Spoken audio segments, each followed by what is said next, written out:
Donc, on ne naît pas enfant de Dieu, on le devient. Donc, si tu deviens enfant de Dieu, ça veut dire qu'il y a une transformation qui doit s'opérer dans ta vie.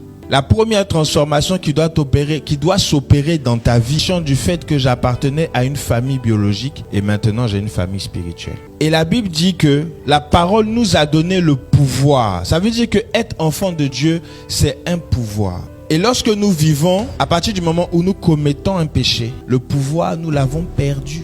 La Bible nous parle de la sanctification.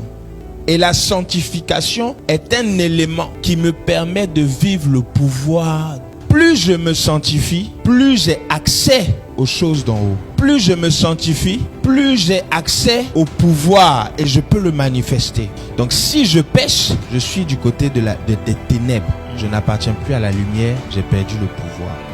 Comment se fait-il que malgré que nous nous sanctifions, on a du mal à avoir du travail, on a du mal à avoir une situation financière stable, on a du mal à se marier, on a du mal à obtenir certaines choses que Dieu a prévues pour nous? Comment se fait-il que malgré que je suis enfant de Dieu, malgré que je prie, je jeûne, je cherche Dieu, j'ai le Saint-Esprit, je sens, je manifeste même parfois les dons, malgré ça, ma vie est down? La réponse à cette question: nos pères ont péché et c'est nous qui portons la peine, le poids de leur faute. Est-ce que vous me comprenez? Yes. Ça veut dire que nos parents, nos ancêtres, nos aïeux, la Bible dit que une chose que Dieu maudit jusqu'à la 4e, à la 5e génération, c'est l'idolâtrie.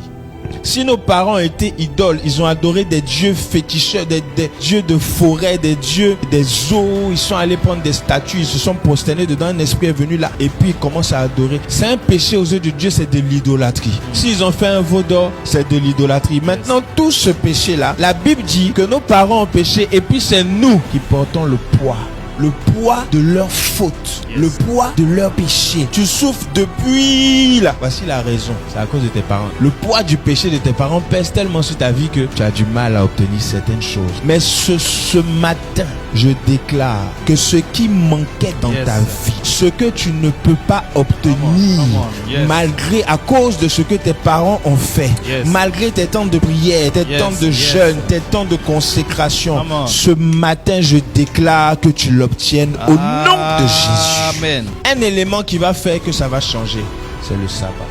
Ézéchiel 20, le verset 12.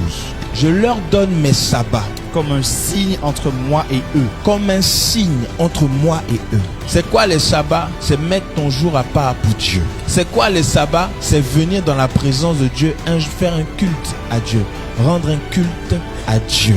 Dieu te donne le sabbat comme un signe. Maintenant, si toi tu négliges le sabbat et que tu ne vas pas dans la présence de Dieu, ne sois pas étonné que ta vie tourne en rond.